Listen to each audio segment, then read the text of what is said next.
इसी तरह जैसे हमने ये ऊपर देखा कि हम जो है वेरिएबल को चेंज कर सकते हैं, ऐसे ही हम कॉम्प्लिकेटेड वेरिएबल्स को भी चेंज कर सकते हैं। जिसके हमारे पास ये वैल्यू है J-1। अगर हमें इसको चेंज करना हो तो हम क्या करेंगे, J-1 is equal to some value K। इसी वेरिएबल K से हम इसको एक्सचेंज करेंगे। तो जब K से एक्सचेंज करेंगे यहाँ पे K आ जाएगा, और K हमारी वैल्यू जो है J की जगह K की वैल्यू सब्स्टिट्यूट होगी, दैट इज इक्वल टू 1। क्योंकि J की जगह हम 0 रखेंगे तो फिर हमारे पास ये इनिशियल वैल्यू इसकी रख रहे हैं आप। ये आपको क्या वैल्यू दे रही है, 2 - 1। तो ये हमें K की वैल्यू 1 से स्टार्ट करेगी। इसी तरह ये J की वैल्यू कितनी है, 4। 4 - 1, तो इसकी टर्मिनल वैल्यू 3 हो जाएगी। तो इस तरह से हम कॉम्प्लिकेटेड वेरिएबल को भी चेंज कर सकते हैं। Next we have transforming a sum by change of variable. अपने जो हम सॉल्यूशन है उसको चेंज ऑफ वेरिएबल के जरिए सॉल्व कर रहे हैं। जैसे कि यहाँ पे आप देखो, समीशन ये दिया हुआ है, हमें चेंज करना है जे, जो है K+1 की जगह J को चेंज करना है। जैसे मैंने अभी आपको बताया, इनिशियल वैल्यू वो ले रहे हैं और इसकी टर्मिनल वैल्यू को सिलेक्ट कर रहे हैं। J की वैल्यू जो है वो उसने चेंज की है। फिर K की वैल्यू बना रहे हैं कि कैसे जो है वो फिर इसको 1/J के फॉर्म में लिखेगा।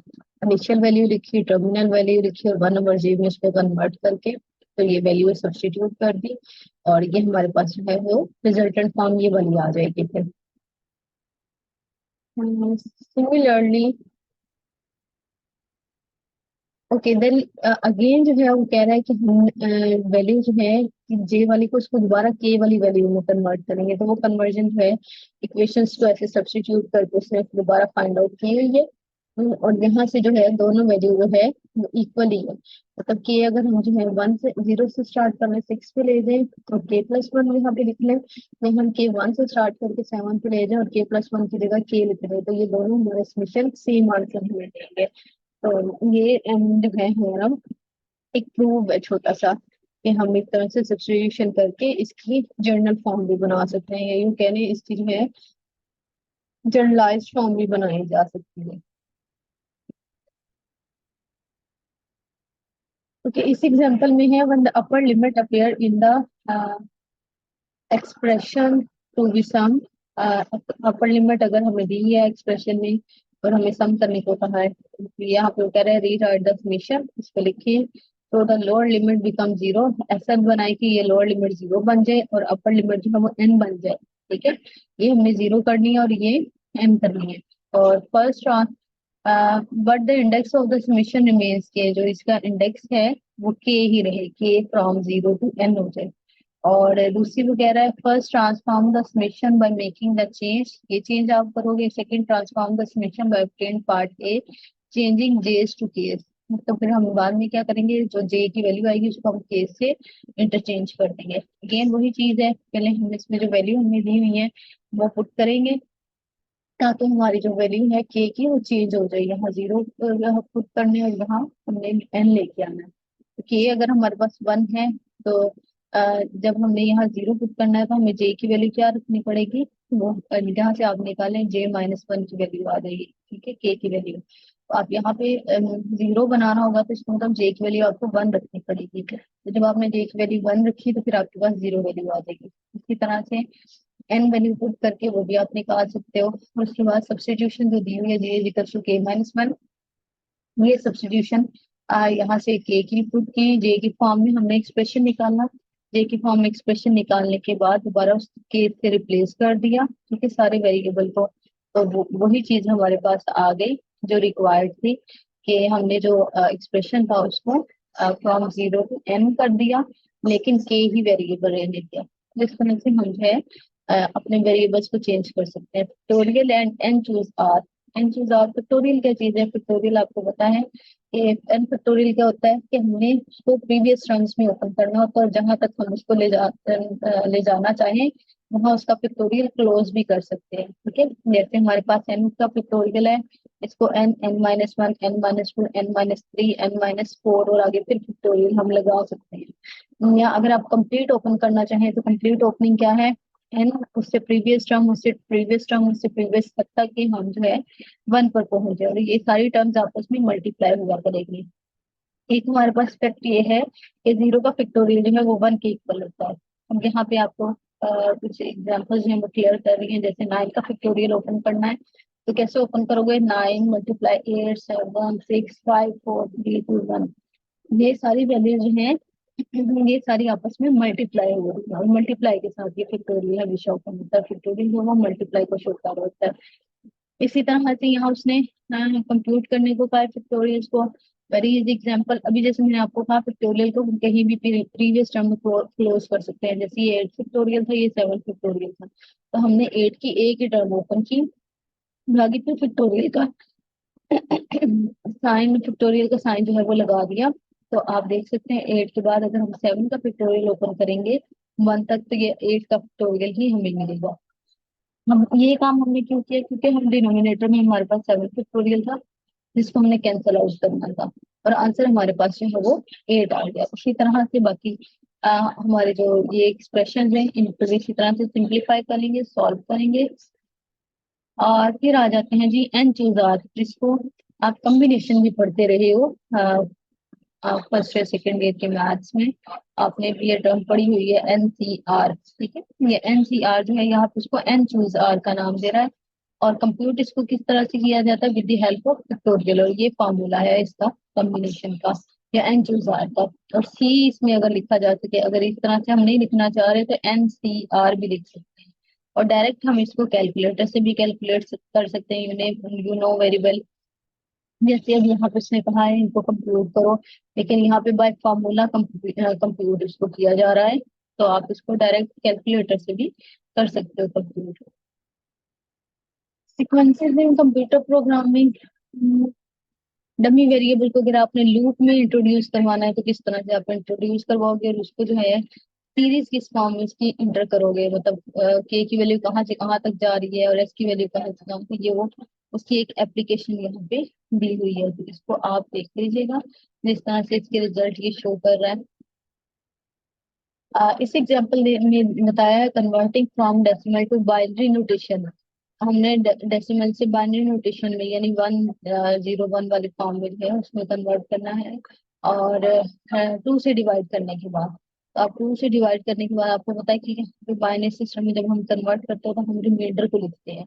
तो यहाँ पे ये देखो आप देख सकते हो कि रो 4 का रिमाइंडर, रो 3 का, रो 2 का, रो 1 का, रो 0 का रिमाइंडर जो है वो सारे 1 बाय 1 यहाँ पे लिखे हुए हैं। और ये इसको बेस 10 से हमने डेसिमल सिस्टम से बाइनरी सिस्टम में कन्वर्ट किया हुआ है।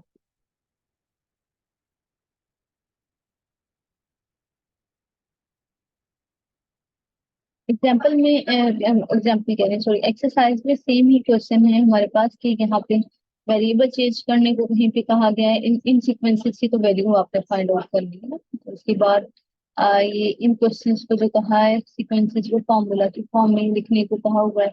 और फर्दर जो है इनके सबमिशन और प्रोडक्ट जो है वो ओपन करने को कहा हुआ है, और इसको सबमिशन की फॉर्म में लिखने के लिए कहा हुआ है। इन जो है इन वैल्यूज को चेंज ऑफ वेरिएबल के लिए सॉल्व करोगे आप।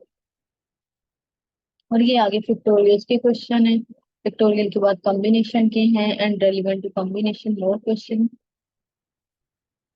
और ये आपकी एक्सरसाइज है, इसमें डिफिकल्टीज आप मुझसे डिस्कस कर सकते हो।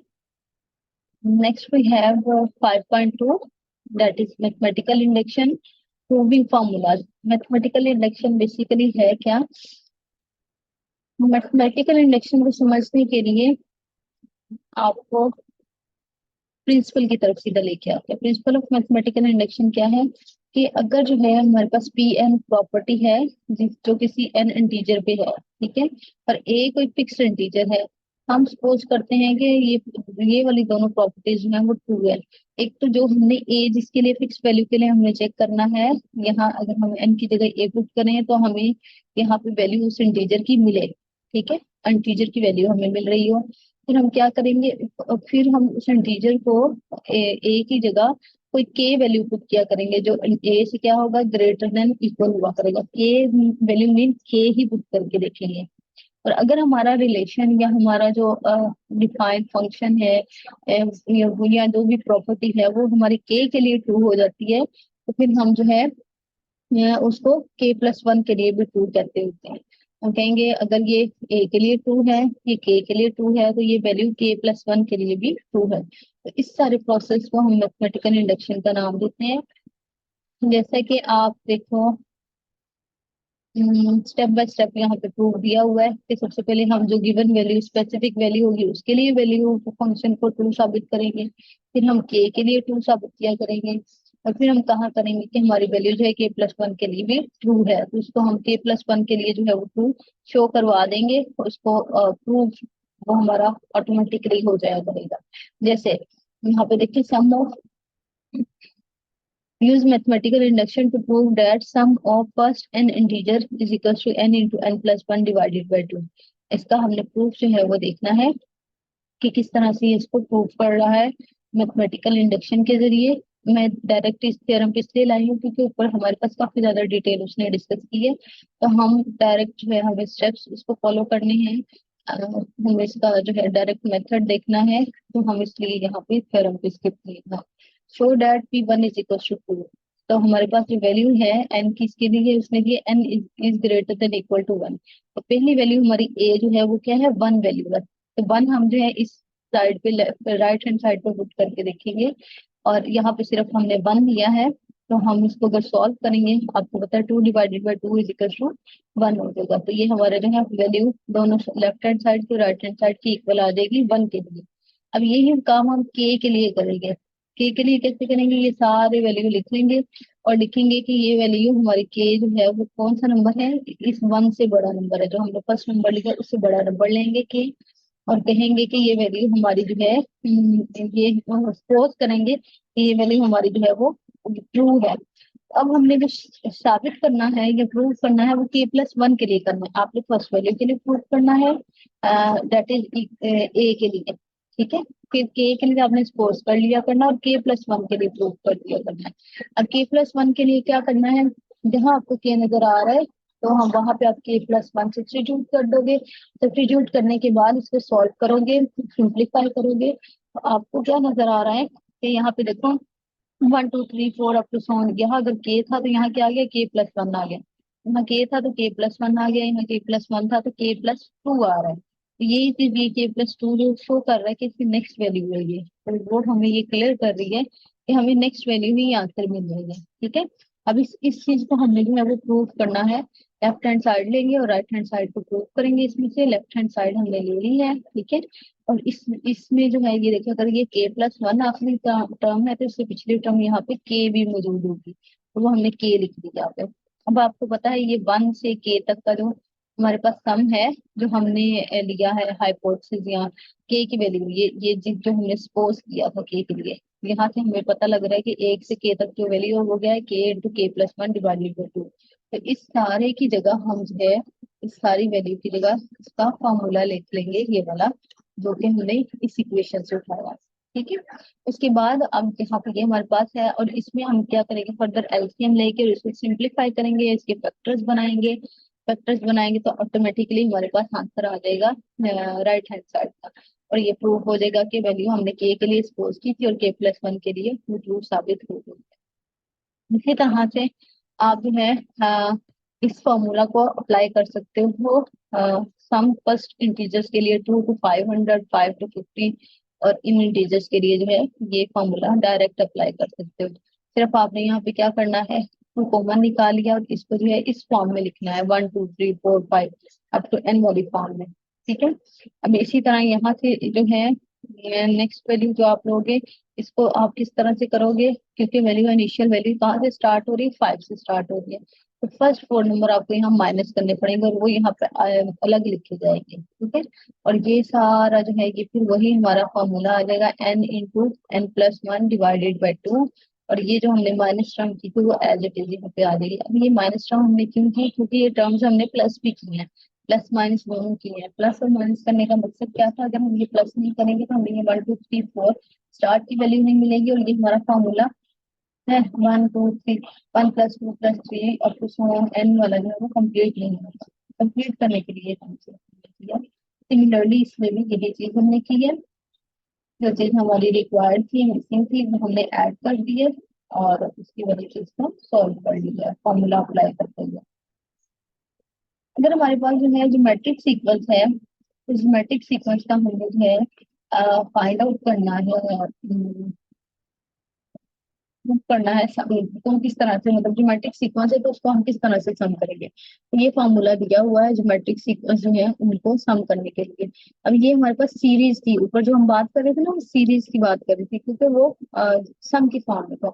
अब ज्योमेट्रिक सीक्वेंस किस तरह से होंगे, ये हमारी टर्म जो है वो किस फॉर्मेट में की होती है। जैसे मैं आपको एक एग्जाम्पल इसके पहले दिखा दूँ, फिर मैं इसके प्रूफ की तरफ वापस आती हूँ।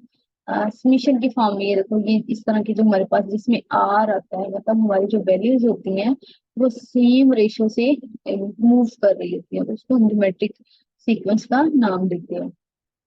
ये हमारे पास जो है हमने यहाँ प्रूव करना है कि कोई भी ज्योमेट्रिक सीक्वेंस जो है उसका अगर हम समेशन ले लें तो वो इसके इक्वल आता है। तो इसमें भी हम क्या करेंगे, पहले हमारी वैल्यू क्या है, जीरो है, तो हम जीरो के लिए इसको प्रूव करेंगे। फिर हम उसके लिए देखेंगे कि हमारी left hand side right hand side की इक्वल आ रही है कि नहीं इक्वल आ रही। ठीक है, तो उसके बाद हम क्या करेंगे, के के लिए जो है assumption ले लेंगे कि हमारी ये वाली जो रिलेशन है ये के के लिए ट्रू है, और फिर हम के प्लस वन के लिए इसको ट्रू साबित करेंगे। तो के के लिए हमने जहां जहां हमें नजर आ रही थी ये value, that is this value was n. ठीक है, वन जीरो टू एन जो हमारे पास है ना, ये वाली वैल्यू हम एन को रिप्लेस करेंगे के साथ, यहाँ भी। और ये हम वैल्यू जो है इसको कोई नंबरिंग देके, कोई स्टेरिक उसको कोई नंबरिंग देके इसको रख लेंगे। फिर हम के प्लस वन के लिए ट्रू साबित करेंगे। के प्लस वन के लिए हमें करने के लिए हमें कोई एक साइड सेलेक्ट करनी है, जैसे हमने लेफ्ट हैंड साइड ली उसको ओपन किया।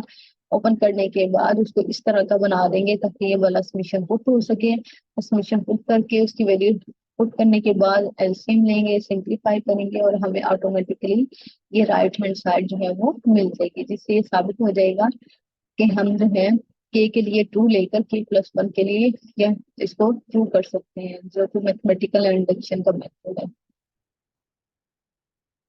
अच्छा, इक्वालिटी को अगर हमें प्रूव करना हो तो वो भी हम जो है वो प्रूव कर सकते हैं इंडक्शन के जरिए। जैसे यहाँ पे ये दिया हुआ है कि दोनों साइड पे वन वन प्लस करके हम इसको जो है वो प्रूव क्लियर कर सकते हैं। हाँ जी, इन पे जो है ज्योमेट्रिक सीरीज का फॉर्मूला अप्लाई करना है और उसके जरिए इनको सॉल्व करना है। इसके बाद इसमें दो ही चीजें, ज्योमेट्रिक सीरीज का है और एन इंटीजर जो है उनका सम का, दो का प्रूफ भी बताया हुआ है। जैसे उनका प्रूफ दिया हुआ है वैसे ही हम इनको जो है वो इनको भी सम, ये मल्टीप्लाई में है तो मल्टीप्लाई में इसके इक्वल ले जा सकते हैं। ठीक है, और इसको इसके इक्वल जो है वो शो करवाना है हमें। इसमें हम देख सकते हैं 5.2 में,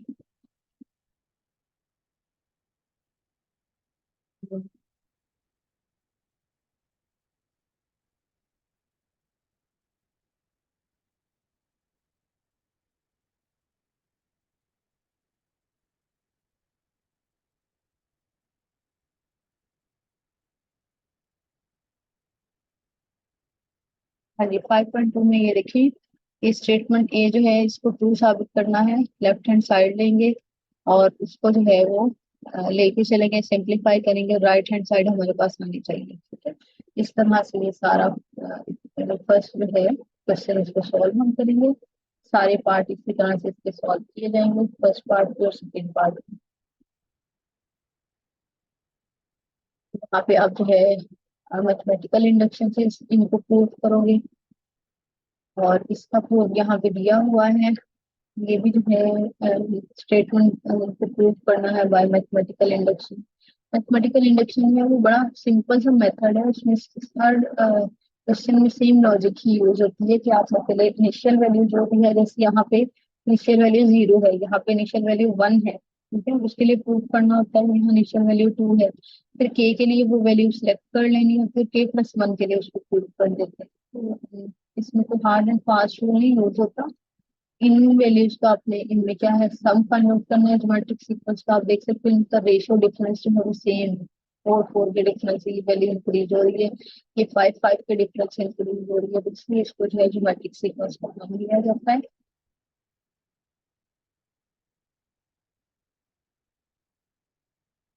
5.3 में हमारे पास मैथमेटिकल इंडक्शन की एप्लीकेशन है कि कहाँ कहाँ हमारे पास यूटिलाइजेशन इसमें होती है। और किस तरह से हम इसको जो है वो यूटिलाइज करते हैं। जैसे यहाँ पे बताया, for every integer n is greater than equal to 8, n c can be obtained using 3c and 5c points. N c हम जो है वो इतने नंबर ऑफ कॉइन्स है वो निकाल ले सकते हैं, 3 मल्टीपल ऑफ कॉइन और 5 मल्टीपल ऑफ कॉइन की मदद से। तो इसको प्रूव करने के लिए हमारे पास इनिशियल वैल्यू 8 है, वो हम ले रहे हैं। फिर इसी तरह के लिए इस वैल्यू को ट्रू साबित कर रहे हैं, ट्रू सॉरी सपोज कर रहे हैं, और k+1 के लिए इसको जो है वो सही साबित करेंगे। तो हमारे पास केसेस हैं, पहले हम जो है 5c के लिए हम उसको देखेंगे, फिर 3c के लिए उसको जो है वो देखेंगे। इसी तरह डिविजिबिलिटी प्रॉपर्टी जो है उसको भी हम मैथमेटिकल इंडक्शन के जरिए जो है वो प्रूव कर सकते हैं। जैसे ये हमारे पास है, वो कहा जा रहा है कि ये नंबर जो भी आएगा जब भी हम n 0 से ग्रेटर पुट करेंगे तो ये नंबर हमेशा 3 पे डिविजिबल होगा। तो ये हम देखो 0 के लिए पहले इसको कर रहे हैं, फिर k के लिए ले रहे हैं और हाइपोथेसिस ले रहे हैं, और फिर k+1 के लिए इसको प्रूव कर रहे हैं। यहाँ पे इस पे प्रपोजिशन में आप क्लियरली स्टेप्स देख सकते हैं। और इनइक्वालिटीज को भी हम जो है मैथमेटिकल इंडक्शन के जरिए प्रूव कर सकते हैं। पहले हम वही बात करें, यहाँ पे जो भी हमारे पास वैल्यू है, 3 वैल्यू है इनिशियल वैल्यू, तो n की जगह हम जो है वो 3 पुट करके हम इसको पहले जो है इनइक्वालिटी को ट्रू साबित करेंगे। फिर उसी की जगह जहाँ जहाँ हमें n दिया है उसकी जगह हम जो है k लिखेंगे, और फिर k+1 के लिए ट्रू करेंगे इसको। अब यहाँ पे नोट करें, आपके पास ये 2 raise to the power n नहीं है, 2 मल्टीप्लाई बाई k है। जैसे यहाँ पे ये लिखना, यहाँ उसने करेक्ट कर लिया इसको, तो यहाँ स्टेटमेंट में थोड़ी सी मिस्टेक है, इसको करेक्ट कर लीजिएगा।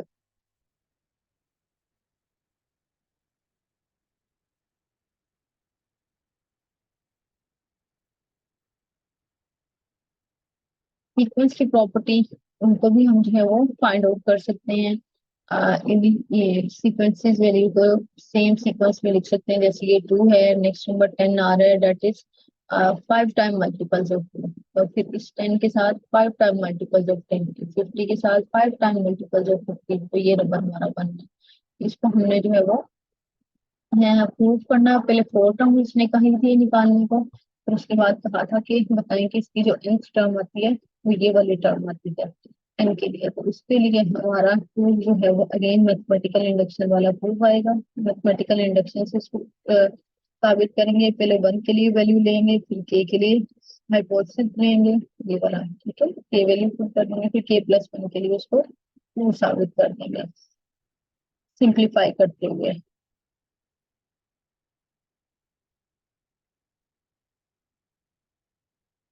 इसी तरह से हम ट्रोमिनोज जो है उसको भी हम कवरिंग बोर्ड को भी सॉल्व कर सकते हैं, या चेक बोर्ड कह लें, या एल शेप का जो है वो बोर्ड कह लें। तो उस उन बोर्ड्स को सॉल्व करने के लिए उनकी डायमेंशन से उनकी जो है वो एरिया उसको चेक करने के लिए, या साइड्स को देखने के लिए हमारे पास जो भी फॉर्मूला बनता है उसको भी हम मैथमेटिकल इंडक्शन के जरिए प्रूव करते हैं। जैसे यहाँ पे कि 1 square is remove from this area, अगर हमारे पास टोटल एरिया इतना था उसमें से 1 स्क्वायर रिमूव किया है, तो बाकी हमारा रिमेनिंग जो कंप्लीट एरिया है वो एल शेप रह जाएगा। इस चीज को प्रूव करेंगे हम। तो यहाँ से हम जो है वैल्यू जो है चेक बोर्ड की वो ले रहे हैं, और फिर उसको 1 के लिए पहले ठीक है, हमने 1 स्क्वायर जो है उसमें से रिमूव करना है ना, उसकी वैल्यू फाइंड आउट करेंगे और उसके लिए प्रूव करेंगे इसके लिए।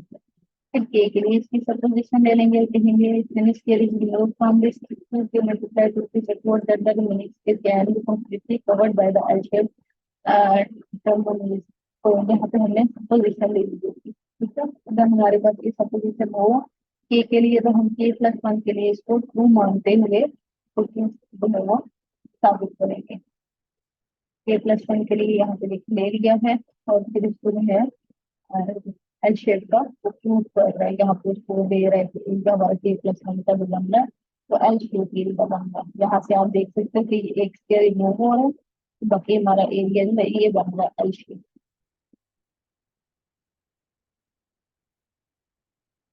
इसी एक्सरसाइज में हमारे सेम इस तरह से क्वेश्चन है, मैथमेटिकल इंडक्शन ही अप्लाई करनी है। और जब आपके एक्सरसाइज 5.3 कर लोगे ना तो आप hopefully आप इतने एक्सपर्ट हो जाओगे कि आपको मैथमेटिकल इंडक्शन की कोई भी क्वेश्चन किसी तरह से भी दे दिया जाए तो उसको भी आप कर लोगे, क्योंकि इसमें इसमें जो है वो एक्सपर्ट क्वेश्चन ऐड किए हुए हैं कि हर तरह से आप इसको देख सकोगे, हर तरह से मैथमेटिकल इंडक्शन के क्वेश्चन को डील कर सकोगे।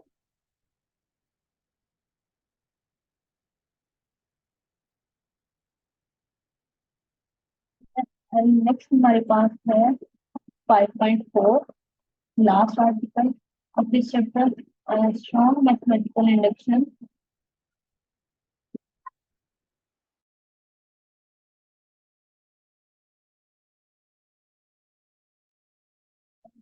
तो 5.4 हम जो है स्ट्रॉन्ग मैथमेटिकल इंडक्शन देखेंगे और इंटीजर्स की वेल ऑर्डरिंग प्रिंसिपल के बारे में पढ़ेंगे।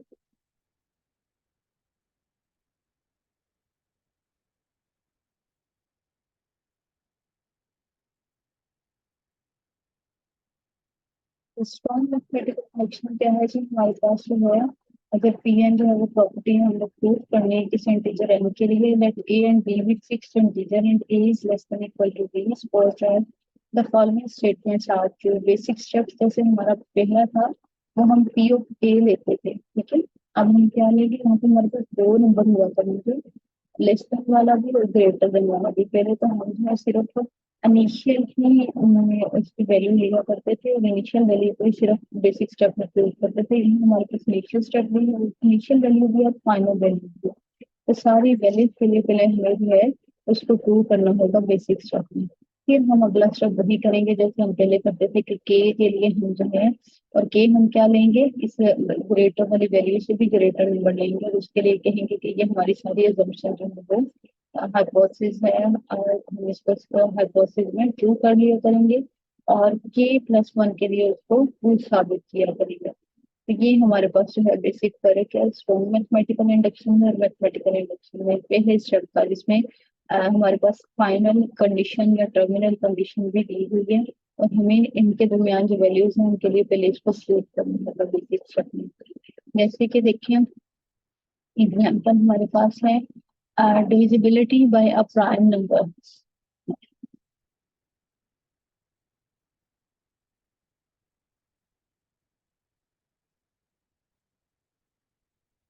Divisibility bye a prime number हमारे पास जो है थ्योरम 4.4.4 वही हम ले रहे हैं। Any integer greater than one is divisible by a, sorry, any integer जो कि एक से बड़ा हमारे पास कोई भी इंटीजर है तो वो जो है प्राइम नंबर पे डिविजिबल होता है।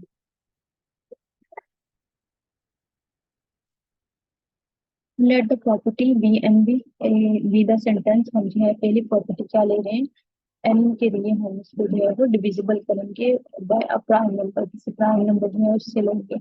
हमारे पास छोटे से छोटा प्राइम नंबर जो है वो टू है, तो टू के लिए जो है कहेंगे कि हमारा जो है वो two is divisible by prime number. Two जो है वो टू पे डिवाइड होता है इसलिए ये बार टू है तो two is divisible by two और two is a prime number. इसी तरह हम अगली बात अब करेंगे, show that for any integer k greater than two. अगर हमारे पास ये पहली स्टेटमेंट ट्रू है तो हम इसको के प्लस वन के लिए ट्रू करेंगे। लेट के बी एनी इंटीजर, और ये हमारा वो इंटीजर है और इसके लिए हम सपोज कर रहे हैं कि आई जो है वो डिविजिबल हो रहा है किसी भी प्राइम नंबर पर।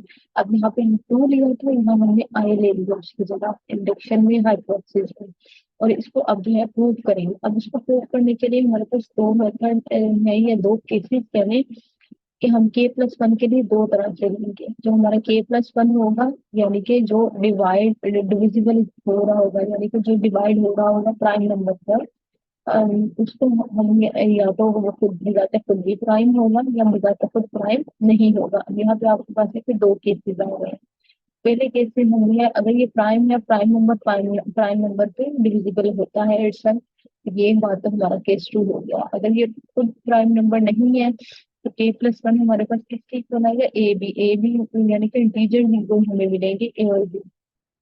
अब ए और बी क्या है, ए हमारे पास वो वैल्यू है जो 1 और k प्लस 1 के दरमियान है, और बी भी वो वैल्यू है जो 1 और k प्लस 1 के दरमियान है, और ए हमने कहा से लेना बिटवीन 2 to k के दरमियान।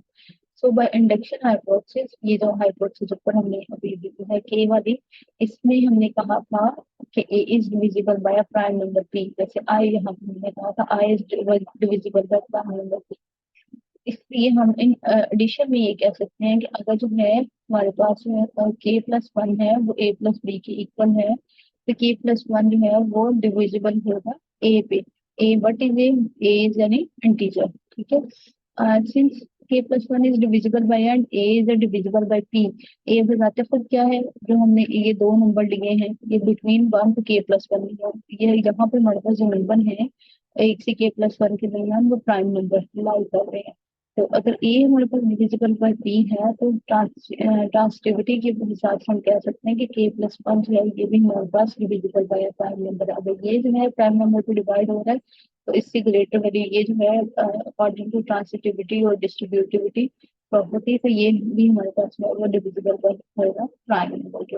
ये दो केसेस के लिहाज से हम जो है इसको देख रहे हैं। फॉर रिगार्डलेस ऑफ वेदर के प्लस वन इज प्राइम और not, it is divisible by prime number. बजाते खुद ये के प्लस वन प्राइम हो या ना हो, लेकिन ये किसी न किसी प्राइम नंबर पर से डिविजिबल हो रहा होगा। तो आपने यहाँ पे देखा कि हमने दो केसेस जो है वो डिस्कस किए, एक दफा उसको प्राइम नंबर लिया है और इंडक्शन जो हमारी स्ट्रॉन्ग इंडक्शन है तो एक दफा उसको नॉट प्राइम लिया। कुछ केसेस में हमारे पास यहाँ पे केसेस बने हैं जिसमें हम ये वाली वैल्यू जो है इन कंडीशंस को हम स्ट्रॉन्ग बनाया करेंगे, तो वो अकॉर्डिंग टू डिवीजन हुआ करेंगे, अकॉर्डिंग टू स्टेटमेंट हम उसको देखेंगे। अब यहाँ पे है proving a property of sequence with strong induction. Initial value दी है एस वन की, एस के की वैल्यू दी है, के क्या है greater than equal to two है। आप देख सकते हो कि हम यहाँ पे एस नॉड एस वन और एस टू की वैल्यू हमने निकाली एस थ्री और एस फोर की।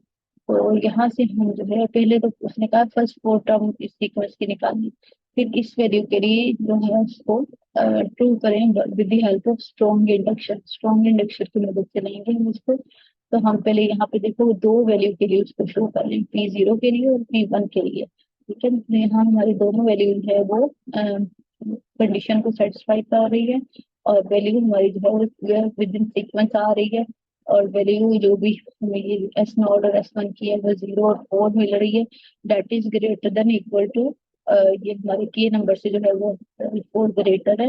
इस वजह से हमारे पास ये जो वैल्यू आ रही है एस नॉट एस वन की ये एग्री कर रही है गिवन फॉर्मूला को। अब के लिए यही एजम्पशन हम लेंगे, और के प्लस वन के लिए के लिए हम लेंगे एजम्पशन इंडक्शन हाइपोथेसिस जो वो ले ली, एजम्पशन ले ली। अब के प्लस वन के लिए इसी चीज को प्रूव करने जाएंगे कि ये रिलेशन के प्लस वन के लिए एग्जिस्ट करता है, और कौन कौन सी प्रॉपर्टी यूज हो रही है वो यहाँ पे सारे लिखी हुई है। तो इस तरह से हम जो है यहाँ पे दो वैल्यू ली है हमने, और इसकी मदद से इसको हमने सॉल्व किया।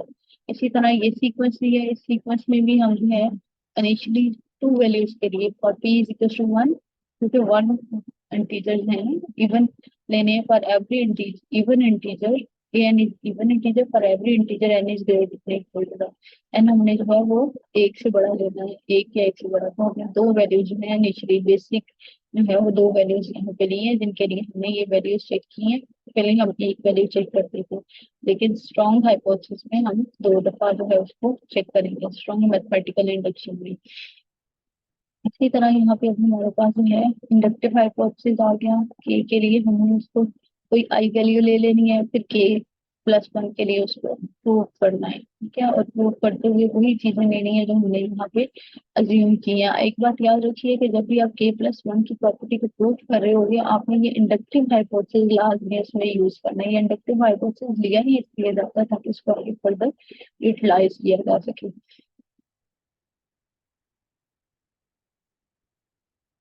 अच्छा, कन्वेंशन क्या है? Let us agree to say that a single number x1 is a product with one factor and can be computed with zero multiplication. Factor जो है वो यहाँ जब हम फाइंड करने जा रहे हैं और जीरो मल्टीप्लिकेशन लिखते हुए फैक्टर्स फाइंड आउट करेंगे, the number of multiplication needed to multiply n numbers. हमारे पास मल्टीप्लिकेशन है वो कैसे है कि अगर हम एन नंबर्स की बात करें तो एन नंबर्स को आपस में मल्टीप्लाई करेंगे तो फिर हमारे नंबर्स को कहेंगे कि ये एन नंबर जो हैं मल्टीप्लाई हो रहे हैं। तो यहाँ पे हमारे पास इसकी एक एग्जाम्पल क्या लें, prove that for any integer n is greater than equal to 1, ये नंबर जो हैं ये n नंबर्स हैं, then no matter how the parentheses are inserted into their product, the number of multiplication used to compute product is n minus one. अब ये number की जो product है वो n माइनस वन के इक्वल होगी। ये बिल्कुल वही केस है जैसे हमने स्टार्ट में पढ़ा था कि 1 + 2 + 3 up to so on n तक जो नंबर है उनको प्लस करने से n into n plus one divided by to answer आता है। इसी तरह ये प्रोडक्ट का आंसर है कि कोई भी n नंबर है उनको अगर हम मल्टीप्लाई करें तो वो इस n माइनस वन के इक्वल वो फॉर्मूला बनेगा। उसको हम जो है यहाँ पे वही स्ट्रॉन्ग इंडक्शन जो है उसको लेते हुए मैथमेटिकल इंडक्शन लेंगे, उसकी मदद से इसको प्रूव करेंगे।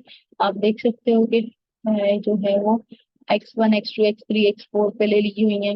P1 के लिए देखो वैल्यू को साबित किया, ट्रू किया हुआ है। उसके बाद जो है I के लिए ले लिया, I वैल्यू जो है वो प्रूव कर रही है, उसकी इंडक्शन हाइपोथेसिस ले रही है, इंडक्टिव हाइपोथेसिस किसी I को सिलेक्ट करते हुए K वाली टर्म में। ठीक है, जो I क्या है, I यहाँ पे हमारे पास जो है वो आई एक इंटीजर है, और जो हमने कहाँ से लिया हुआ है 1 to k के बिटवीन लिया, मतलब यहाँ से k के दरमियान जो है ये कोई भी एक आई नंबर है, आई एक्स कह लें। इसी तरह से अब हम k+1 के लिए इसको जो है वो प्रूव फिर करेंगे, इसकी स्ट्रॉन्ग इंडक्शन लेंगे और वहां पे इसको प्रूव करेंगे कि आया हमारा ये जो हाइपोथेसिस हमने क्या है इंडक्टिव हाइपोथेसिस, ये k+1 के लिए भी ट्रू हो रहा है या नहीं हो रहा। तो यहाँ पे यहाँ बाय इंडक्टिव हाइपोथेसिस देखो हमने इसको जो है वो वैल्यूएट कर लेना है, और इसको यहाँ पे ये के ही इक्वल हमारी वैल्यू दे रहा है, that is equal to left hand side. तो ये चीज जो है क्लियर कर रही है हमें कि हमारा जो है ये प्रूफ एग्जिस्ट करता है।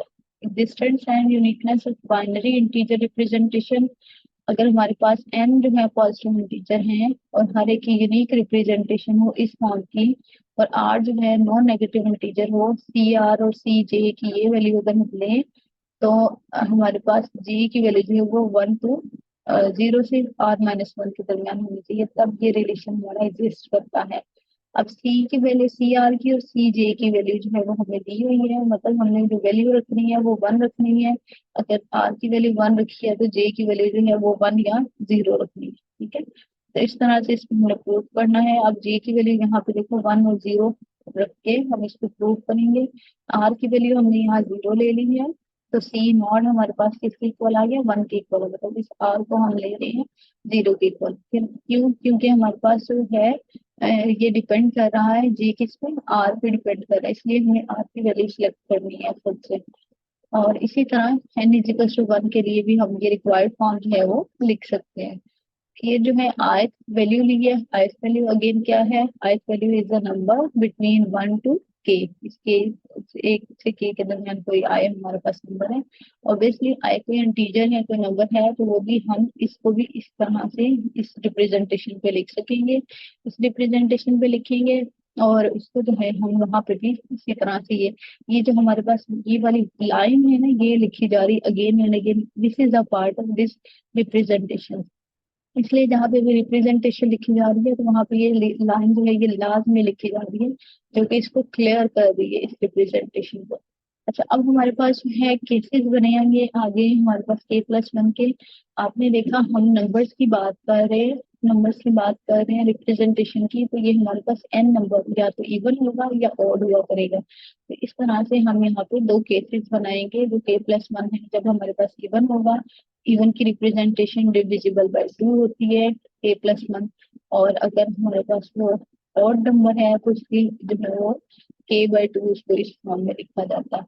इस तरह से फिर हम इसकी जो है वो प्रूव कर देंगे इसकी एग्जिस्टेंस को। एग्जिस्टेंस को प्रूव करने के बाद आ जाते हैं इसकी यूनिकनेस की तरफ। यूनिकनेस क्या होती है, शो करके दिखाना होता है कि ये वैल्यू एक ही एग्जिस्ट करती है, मतलब इस तरह की एक नंबर की एक ही फॉर्म एग्जिस्ट करती है, एक से ज्यादा एग्जिस्ट नहीं करती। तो उसके लिए हमने सेम उसी तरह की एक और फॉर्म ले ली है और दोनों को इक्वल रख लिया है। इक्वल इसलिए रखा कि कोई नंबर है जिस उसकी ये भी फॉर्म एग्जिस्ट कर रही है और ये भी फॉर्म एग्जिस्ट कर रही है। तो जब हम इसको आगे तक फर्दर लेके चले, हमें क्योंकि पता है कि आर और एस में क्या रिलेशन है, कि आर जो है वो अगर हम इक्वल लेंगे तो या तो आर और आर ही आना चाहिए। अब एस लिया है तो एस कोई भी ऐसा नंबर होगा जो कि इस आर से ग्रेटर वैल्यू होगी। क्योंकि हम ज्योमेट्रिक सीक्वेंस की बात कर रहे हैं ना इस थ्योरम के अकॉर्डिंग। और अगर हमारे पास एस जो है वो ग्रेटर होगा तो r+1 जो है वो भी हमारे पास लेस देन इक्वल ही रहेगा x के, तो जिससे हमारे पास जो ये इक्वालिटी किसमें कन्वर्ट हो जाएगी, लेस देन इक्वल में। इस तरह से ये हमारा रिलेशन जो है इससे बड़ा या छोटा आया करेगा। तो इसलिए ये दोनों चीजें इक्वल नहीं हो सकती, दो रिलेशन एक जैसे नहीं हो सकते, या यूं कह लें कि एक ही इंटीजर के दो रिलेशन इस तरह के नहीं बना करेंगे। वेल ऑर्डरिंग प्रिंसिपल क्या है? Well ordering principle of integers, let S be the set of integers containing one or more integer, all of which are greater than some fixed integer, then S has least element। ऐसा number जो सारों से जो है कोई fix integer हम लेंगे जो सारे नंबरों से बड़ा हुआ करेगा, और ये एस में हम वो वाले एलिमेंट्स रखेंगे इस एस सेट में। तो इस सेट में हमारे पास कौन से एलिमेंट्स आएंगे? लीस्ट एलिमेंट, कम से कम हमारे आखिरी वाले नंबर जो है या बड़े से बड़े नंबर आया करेंगे। तो लीस्ट एलिमेंट्स फाइंड करने का मेथड उसमें अब यहाँ पे हमें समझाया हुआ है इस एग्जांपल में, with the help of ordering principal.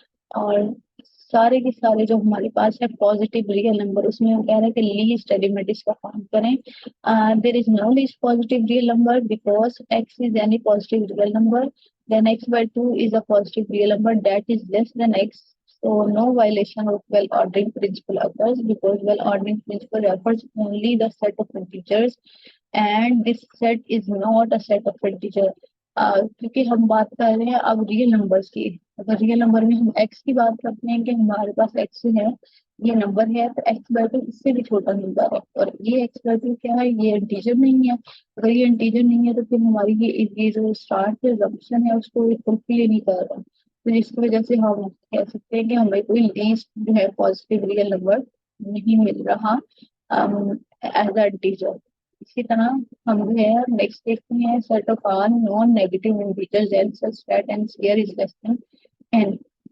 यहाँ पे भी हमें कोई जो है नॉन नेगेटिव इंटीजर ऐसा नहीं मिलेगा। उसकी रीजन क्या है कि हमें कोई भी नॉन नेगेटिव इंटीजर ऐसा नहीं है जो इस इक्वालिटी को सेटिस्फाई करेगा। हम अगर यहाँ पे 2 लेते हैं तो 2 का जो हमारे पास स्क्वायर है वो 4 हो जाएगा, ठीक है, और 4 हमारे पास जो है बड़ा होना चाहिए, जबकि यहाँ पे इनइक्वालिटी जो है उलट लगाई है। अगर ये इस साइड की इनइक्वालिटी होती है तो फिर ये चीज जो है क्लियर होने की वेल ऑर्डरिंग बन सकती थी इसकी, लेकिन फिलहाल इसकी वेल ऑर्डरिंग इसलिए नहीं बन सकती क्योंकि ये रिलेशन ही एग्जिस्ट नहीं करता, स्केल बड़ा होना चाहिए उस नंबर से। और इसी तरह हमने नॉन नेगेटिव इंटीजर्स फाइंड करने हैं जो इस फॉर्म के हों और के हमारे पास कोई इंटीजर है, इसके लिए उसने वैल्यू के की जो जगह जो है वो जैसे हम सीक्वेंस निकालते थे बिल्कुल वैसे वैल्यू फिट किया 1 2 3 4 5 6 7 और -1 -1 -3 ये वाली वैल्यूज जो है वो फाइंड कर दी है। और आप देख सकते हो कि सबसे जो हमने लीस्ट वैल्यू जो है पॉजिटिव साइड से पुट की है तो हमें ये आंसर मिल रहा है, और इसी तरह हम ग्रेटर साइड से पुट कर रहे हैं तो हमें 67 आंसर जो है वो मिल रहा है। इस तरह से हम जो है कह सकते हैं कि हमारे पास जो है कोरस्पॉन्ड के कोरस्पॉन्ड जो वैल्यू है 6, ये हमारे पास वो नंबर है जो हमें जो है लीस्ट नॉन नेगेटिव इंटीजर है, ठीक है, इस रिलेशन के लिए यही वाला 4 नंबर जो है clear that 4 is the least non negative integer of the form of 46 -7 के। और ये कहाँ पे लाई कर रहा है, for k is equal to 6 के लिए, ठीक है। तो ये वाली वैल्यू हम दे रहे हैं कि बट जो है हमारे पास पॉजिटिव नंबर उसमें सबसे छोटा नंबर, और हमें पता है कि नेगेटिव नंबर जो होते हैं वो तो होते ही जो है वो जितना नेगेटिव होगा उतना बड़ा नंबर होगा। ये 4 नंबर हमारा रिलीज नंबर जो है वो मिल रहा है 46 के लिए। क्वेश्चन नंबर फिर हम क्या है, n is equal to d q plus r, ये रिलेशन आप पहले भी पढ़ चुके हो जिसमें हमने पढ़ा था कि किसी नंबर को अगर हम डिवाइड करें एन पे, एन को हम डी पे डिवाइड करें तो क्यू जो है क्वेश्चन होता है और आर इसका रिमाइंडर होता है, और आर कहाँ से लाई करता है, बिटवीन 0 टू डिवाइजर, यहाँ से जिस नंबर पे हम डिवाइड कर रहे हैं तो उसके दरमियान ही कोई ना कोई नंबर बच रहा होता है। इसको प्रूव करने के लिए हम इस तरह के नॉन नेगेटिव इंटीजर इस फॉर्म के लेंगे, इसकी हमने एग्जिस्टेंस को प्रूव करनी है यहाँ पे कि ये एग्जिस्ट करते हैं ये रिलेशन के लिए, और इसकी मदद से फिर हम जो है इसको इस फॉर्म में लीस्ट वन एलिमेंट की फॉर्म में लिख रहे हैं ठीक है। और लिस्ट वन एलिमेंट की फॉर्म को जो है वो वेल ऑर्डरिंग प्रिंसिपल की हेल्प से हम इसको जो है वो प्रूव करेंगे। और यहाँ पे फर्दर मोर हमारे पास आर जो है वो रिमाइंडर है, और रिमाइंडर जो है हमेशा डी से लेस देन और इक्वल होता है, ठीक है। और अगर हम इसको सपोज भी कर लें कि आर हमारा जो है इससे ग्रेटर है, तो वैल्यू हमें फिर भी इसकी जो माइनस की वैल्यू है वो हमें greater than equal to zero ही मिलेगी। तो इसका मतलब क्या है कि आर हमारा कहाँ पे लाई करता है, बिटवीन जीरो टू डी ही लाई करता है। तो इस तरह से हम जो है वेल ऑर्डरिंग के जरिए इस चीज को प्रूव कर सकते हैं। इसकी एक्सरसाइज देख लीजिएगा। एक्सरसाइज में सिमिलर जो है सीक्वेंसेस की वैल्यूज फाइंड आउट करने को कहा हुआ है। और बाकी जो हमारे पास क्वेश्चंस हैं पजल्स के और इस तरह के थ्योरेटिकल क्वेश्चन जो है ये वाले दिए हुए, इनको स्ट्रॉन्ग मैथमेटिकल इंडक्शन से प्रूव करना होगा। And then with well ordering के कुछ क्वेश्चन इसमें लास्ट में हमें मिलेंगे। यहाँ पे आप देख सकते हो कि स्ट्रॉन्ग मैथमेटिकल इंडक्शन की मदद से इसको प्रूव करने को कहा होगा। और इसी तरह से यहाँ से आगे हमारे जो है वो वेल ऑर्डरिंग के क्वेश्चन स्टार्ट हो रहे हैं। वेल ऑर्डरिंग कह रहे हैं कि थ्योरम इसके लिए जो है 4.4.1 के लिए प्रूव करो। ये इसमें एग्जाम्पल में भी हम कर चुके हैं इस प्रूव को। और इसी तरह से बाकी भी हमारे जो है क्वेश्चन वेल ऑर्डरिंग से रेलिवेंट है, इनको कंप्लीट कीजिए। इसमें से जो प्रॉब्लम हो you can ask any time with me, discuss with me. यहाँ तक हमारा जो है 5 स्टेप ट्रेनिंग टूर है। और इस 5 स्टेप चैप्टर में अगर कोई आपको डिफिकल्टी फील हो रही हो आप मुझसे कंसर्न कर सकते हो इसके बारे में। I will guide you definitely.